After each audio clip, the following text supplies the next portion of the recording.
Good afternoon, everybody. It's Michelle. It's Monday at about noon. Of course, I can't see the clock because I just blocked it on myself. I hope everyone's doing well. We're okay. We're all down here. We're still working. First, let's talk about some housekeeping, some program stuff. I know that any of you who are looking forward to the Stephen Sondheim program last night, it was a disaster. That was not us.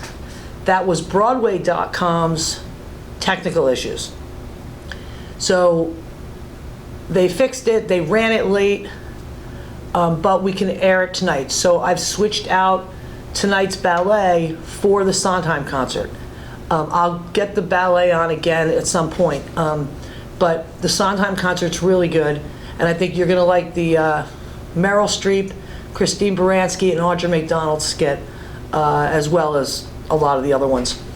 So apologize for that, though in this case, we didn't do anything wrong. And I was home waiting for it also, so I know that it was disappointing and it just kept coming, it'll come back, and it didn't. Sorry about that. Now, this week, we have coming up, tomorrow, Tuesday, we have Anna Bolena from Live from the Met. I can't read with my glasses on. Wednesday afternoon, we have Noel Coward's Present Laughter with Kevin Kline on Broadway. Kline won a Tony for that, I believe. We have a Chris Botti concert, Judy Garland concert, Cirque du Soleil. They've been putting something on every week. A conversation with, I can't remember if it was 92nd Street Y or Times, the New York Times. Global Hotspots with Andrea Mitchell and former Defense Secretary Ash Carter. And of course, we have the Andrew Lloyd Webber musicals on Friday night. They haven't announced which one it is yet, so I'm not sure. As soon as I get that, I will post it. Thank you for all the calls last week. I tried to incorporate some of the things you asked me for. You may not see them in this week's schedule, but I know some people called me for the movie Beckett. That's been ordered. A couple specific TED Talks. That's been put on. Next week, we also have from the National Theatre in London, the Frankenstein with Benedict Cumberbatch. So that's coming. But keep the calls coming for me if there's anything you specifically want. Again, please, don't tell me something you hated, because a lot of this stuff is coming live, so we can't screen it ahead of time. Like the Sondheim birthday celebration last night, that was running live. Obviously no way for us to know, or them to know, that they were going to have the technical difficulties. But if you see anything, or there's a movie you want, or some concert, some singer, please let me know. If there's a topic from a lecturer, I'm sure I can find one for you. A lot of what we're running right now is actually streaming on the internet, and a lot of these companies are giving away their content during the COVID crisis, which is great for us. And again, I'm really hoping that this Friday night is the Andrew Lloyd Webber, I hope the musical is Evita. But if they do Evita, I really hope he does Patti LuPone and Mandy Patinkin. But that's my personal preference. That's it for programming. Tomorrow night, though, for those people who enjoy film, I'm running Citizen Kane Tuesday night. There's a lot to talk about with Citizen Kane, and obviously we don't have film fans, so we're not sitting around talking about it. But one of the things that you should really pay attention to if you're going to watch Citizen Kane is, this was made in 1940, am I remembering correctly? Look how well this holds up. And I think maybe that's why it's considered, one of the great movies ever made. It's still really relevant. And Wells is great, and his direction is great, but the themes hold up. And I was watching part of it the other day, and that's what occurred to me, that this is a movie that could be made right now and it would be relevant. So, and then I have the musical Hair on Wednesday night. As you notice, I've been trying not to run too many movies for you, because there are so many other options out there right now during this crisis. I have some movies some of you have given me or requested that are just backed up, but I will get to them. Now, in the building, you know we've lost some people. That's very sad. I hope that the short prayer service that David and I did last week helped some of you. That's not the solution to everything, obviously, and it depends on you. But everybody's feeling really stressed out right now. And alone, you're isolated, your family can't visit, you don't even see us. By the way, we miss you. I do. If you're feeling really overwhelmed right now, 5-Star has contracted with what is actually our employee assistance program. They've contracted for you to get some help if you need it. This is completely free, confidential counseling. I don't have the sheet in front of me, but I believe it's 3 sessions. But you can talk, they're licensed therapists with a minimum of a master's degree. It is 100% confidential. It is free. I think it's 3 sessions, and then they will help you find someone within your budget or who takes your insurance. If you're feeling overwhelmed, if you're feeling anxious, if you're feeling sad, depressed, if you just want to talk to somebody, please feel free to call them. There is something going on your trays and something on the in-house channel, but I made this up for you. I hope you can read it. It's 1-800-327-4692. I'm going to hold that up again. Get a pen. I wanted to make sure I was giving you the right number. 1-800-327-4692. When you call, if you call, just identify yourself as a 5-Star resident. That way 5-Star can get billed appropriately. And they can also help you get some further assistance if you need it. Please don't hesitate to call if you're feeling overwhelmed. You're not the only one. In the meantime, wear your masks if you're going anywhere. Wash your hands. When you come in, when you go out, stay in your apartments, please. Stay well, stay safe. We miss you. Again, I'm going to keep doing this every week. Hopefully, it won't be too many weeks before we're actually doing it live. But for now, this is what you have. That's what I have. And believe me, I don't like doing this. I prefer if you're all in a room commenting and telling me what you want to talk about. It's a lot harder to do it this way because I'm not getting feedback. And I know I ramble a little bit. And you don't let me do that if we're in a room. All right, so first thing I want to talk about are the U.S. Senate races. There are, right now the Senate is 47-53. We have 23 Republicans up and 12 Democrats. I actually have notes for this, so I wouldn't forget somebody. But realistically, given the political makeup of the states, there aren't really that many at risk. Most of them will sail to re-election on both sides. However, there are some Republicans who are seriously at risk, and there's one Democrat. The one Democrat is Doug Jones in Alabama. He won that weird election where the Republican candidate, Roy something, look how soon we forget. He was, dating the high school student, and he had all these affairs and sexual harassment things against him. So Doug Jones kind of won on a fluke, but his popularity is not bad. In any other given year, especially a presidential year, Doug Jones should definitely be assumed to be ousted. That was really bad English. We would assume that he would be ousted because of the makeup of Alabama and because it's a presidential year. However, Alabama's a little bit crazy right now.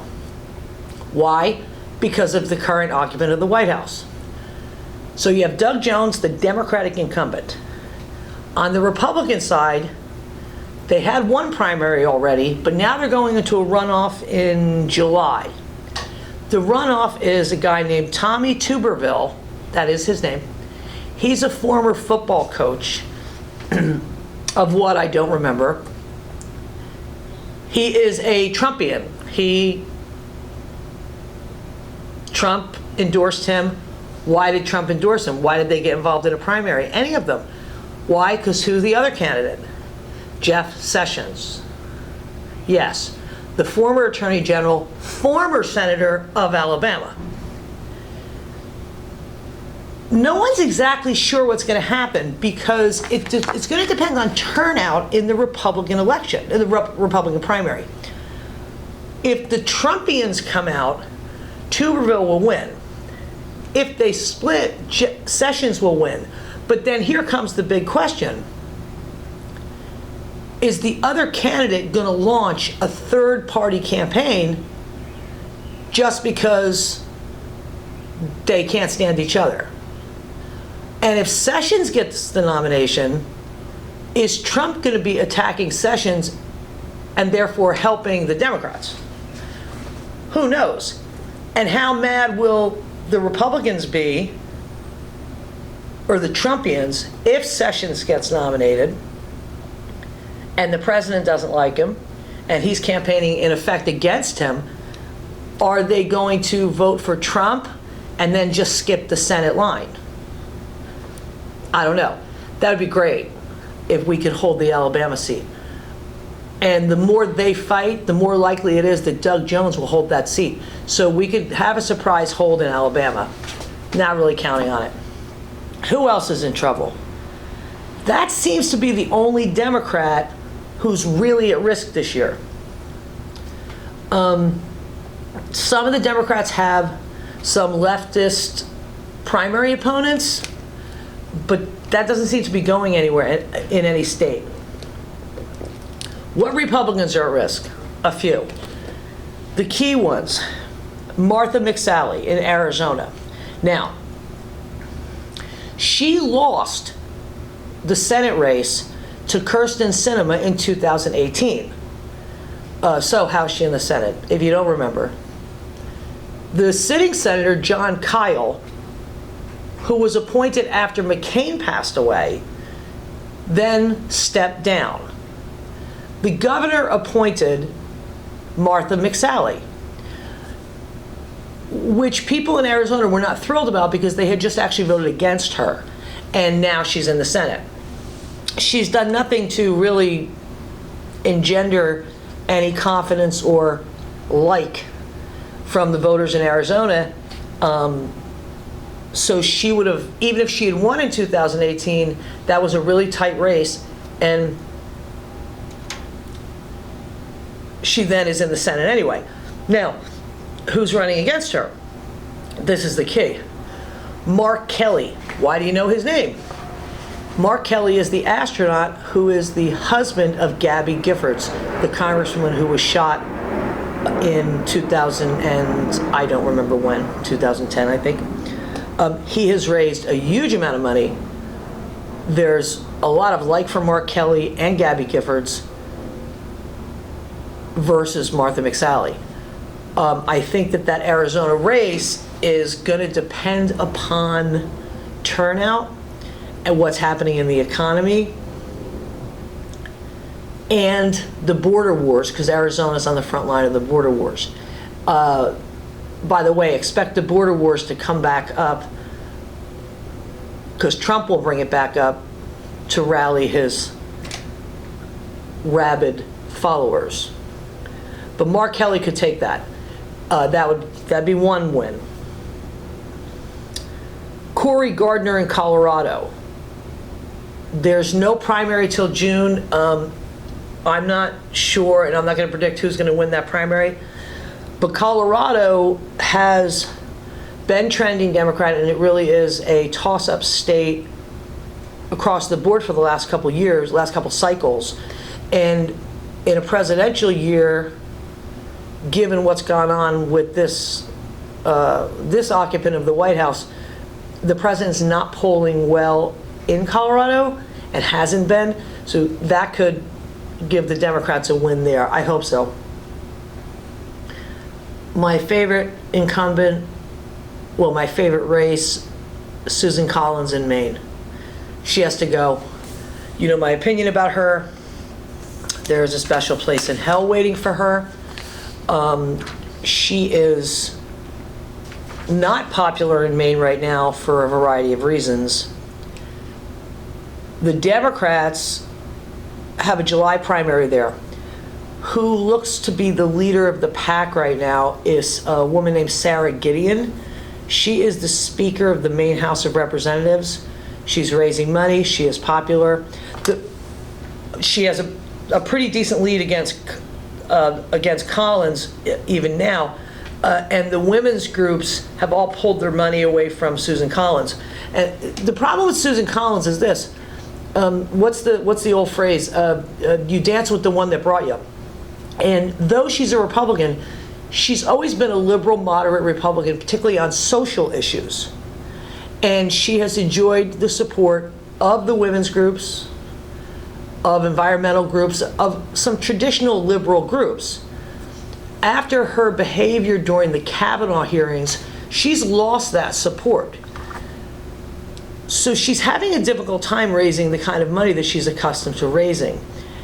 The other question coming up even now in the process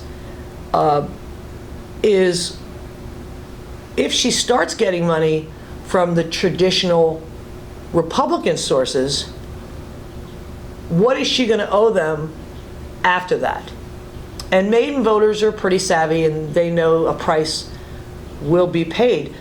So she's in a really bad position, and I'm sort of still surprised that she stayed in the race instead of just retiring. I don't think that she has a chance to win, and I will be very happy about that. Thom Tillis in North Carolina. Thom Tillis beat Kay Hagan by like 1.5 points. And I can't remember now what the problem with Kay Hagan was, but she had some kind of scandal. But Tillis is not popular in North Carolina. And you know, that state has gone back and forth since Liddy Dolt won the Senate seat in 90 or 88. Gone back and forth, back and forth. The man running against Thom Tillis is a former state senator, Army Reserve lawyer named Cal Cunningham. He's already raised $4 million, almost matching Tillis. Money, it's always about money in North Carolina. And we have seen North Carolina split its votes, where it's voted for a Republican presidential candidate, but then a Senate Democrat or House Democrats, or mayors or governors. So Tillis would be good. Now, if we can hold Alabama and then take Arizona, Colorado, and Maine, it's 50-50. So where's the one other vote going to come from? Well, if we win the presidency, the Democrats control the Senate. If, let's not even speak about the other option, but let's just say, there's 3 other seats that are possibly in play this year. Number 1 is Mitch McConnell in Kentucky. I know, don't we wish? I'm not sure that I'm fully convinced that he's going to lose that seat. However, Amy McGrath, who's the Marine running against him, is polling above him right now. She's raised $5 million more than him. Most importantly, she's raised small dollar. If she had just outraised him with PAC funding or labor money or large group contributions, I'm not sure that the National Democratic Party would be paying that much attention. But the fact that she's raised almost $13 million in small dollar donations, and meanwhile McConnell has not, he's not raised hardly any. I think I saw he's raised $1.5 million. Don't hold me to that. I didn't write it down, so I might be wrong. But it's a very small amount of the total amount of money that he's raised in small dollar. Well, if you are the Senate Majority Leader, you would think you would have some loyalty from your ground troops to be raising small dollar. He's not. And she's polling neck and neck with him in some, depending on the month, above him. That could be a great surprise win for the Democrats. And it would be a moral victory no matter what, because he is horrified. And we now know he has absolutely no ideology, no morals, no concern about the American public. He doesn't share our values. It's all about power for him. And it would be great if he got his comeuppance from the voters of Kentucky in November. So that's a hope. The other two places are John Cornyn in Texas. This is a very weird situation for me. I mean, I understand why Ted Cruz almost lost. Nobody likes Ted Cruz. Literally, no one. So, and Beto O'Rourke was running against him and raised a lot of money. But Cornyn, who has been just sort of a blah Trumpian senator, he only has like a 37% favorability rating in Texas. Now, Cruz's is actually higher than that, so that's disturbing. I keep reading the stories out of Texas to figure out what it is exactly that the voters don't like about John Cornyn. Now, there's a lot I don't like about him, but I'm a liberal Democrat. So, but beyond political views, what is it that they don't like? I'm not sure. And I've yet to see a poll deeper than what's the favorability, are you going to vote for him, that kind of thing. But he definitely looks like he is at risk. The problem is that the person running against him, Hagar, no one knows him. So maybe he can raise money, maybe he can't, I don't know.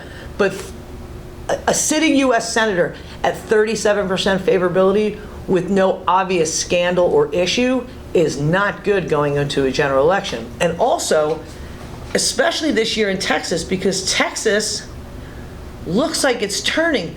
You know, the current occupant of the White House is not doing well in Texas. And in fact, in many polls, former Vice President Biden is beating Donald Trump in Texas. You know, if the election were held today. I'm not sure that's going to hold out. But the fact that it is even in play is remarkable. You also have in Texas 6 Republican House members who are retiring. On the Democratic side, those districts have had an increase in Hispanic population. So it looks like there's about 4 of them that will be in play for the Democrats. So Texas could be shifting because of demographics. And that's not going to help Cornyn. Though, how great would it be if the Vice President Biden won Texas? Or we lost a senator there. Oh, I'm sorry, not me. They lost a senator there. That would be great. And the other place is Kansas. Pat Roberts is retiring, and Chris Kobach is the Republican nominee, right? Yes. Oh, I don't know if they had the primary yet. He's the leader. He's going to be the Republican nominee.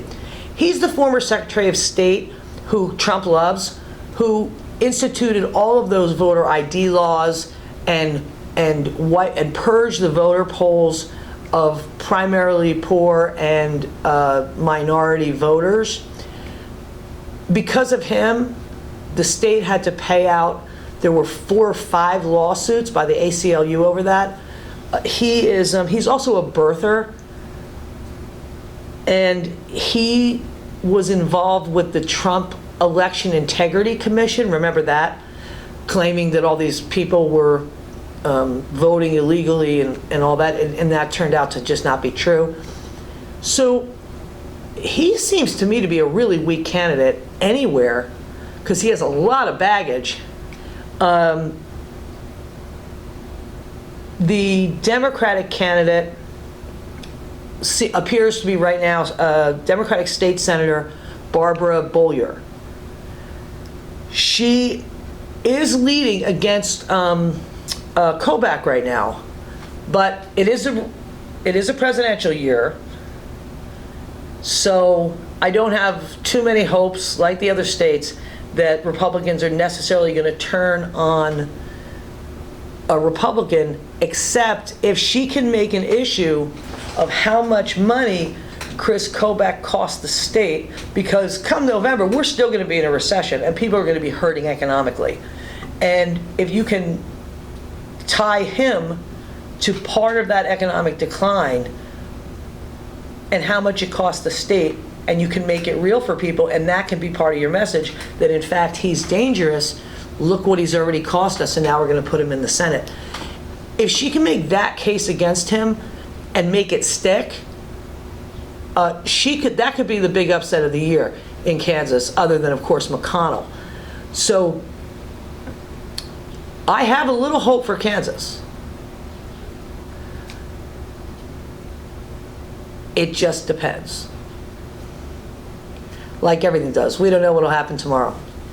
Maybe the U.S. government will win the Powerball, for $700 billion, and we'll be out of this trouble. Anyway, so if the Democrats can hold Alabama,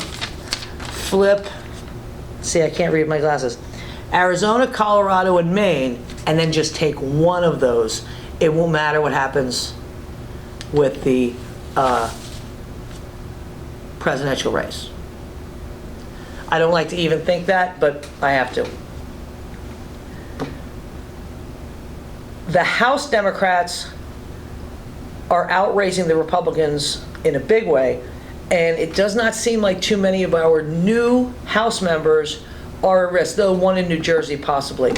And we don't know what's going to happen with Jeff Van Drew, the one who ran as a Democrat, won, then flipped to be a Republican. I'm not sure, but it's not so tight in the House that that would make that much of a difference.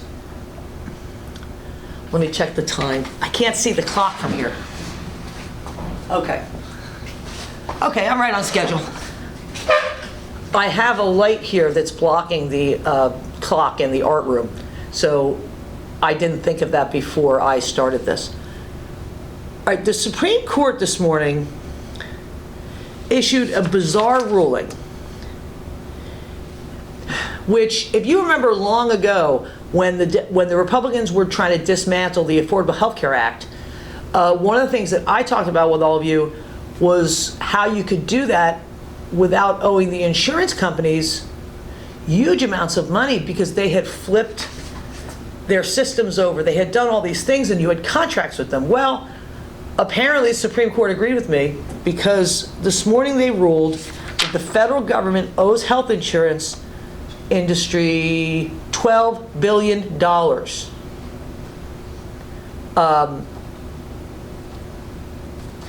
Because when the Republicans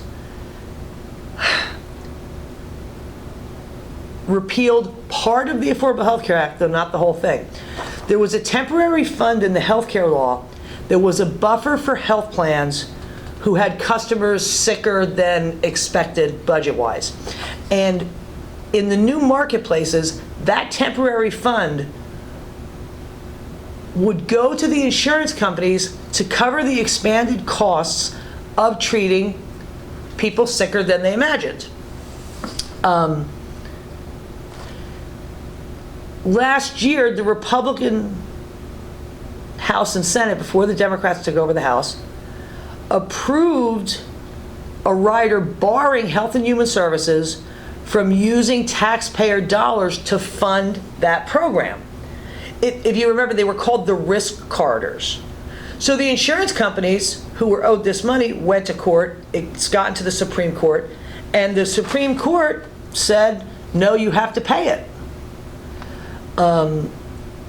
Justice Sotomayor wrote the majority opinion. By the way, it was 8-1 vote. Only Sam Alito dissented. And what she wrote was, these holdings reflect a principle as old as the nation itself. The government should honor its obligations. Now, here's the problem with this. As the Republicans have messed around with the Affordable Health Care Act and barred this money from being used and taken away mandates and done all this without repealing the entire thing, without the mandate and the money coming in, how are you going to pay this $12 billion? That has to be the very first thing that the new administration has to take over and fix. And see, I still think there's going to be a new administration in January. These mandates have to be put back in. The funding has to be put back in. If you do that and then fix what we know to be the weaknesses of the Affordable Health Care Act, it will work. But meanwhile, now we've got another $12 billion that we owe to insurance companies because of the Republicans' irresponsibility. And that's what this is.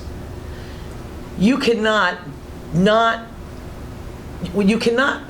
repeal the Affordable Health Care Act, keep it going, but then take away its sources of funding, and then say, oh, look, it's a failed program.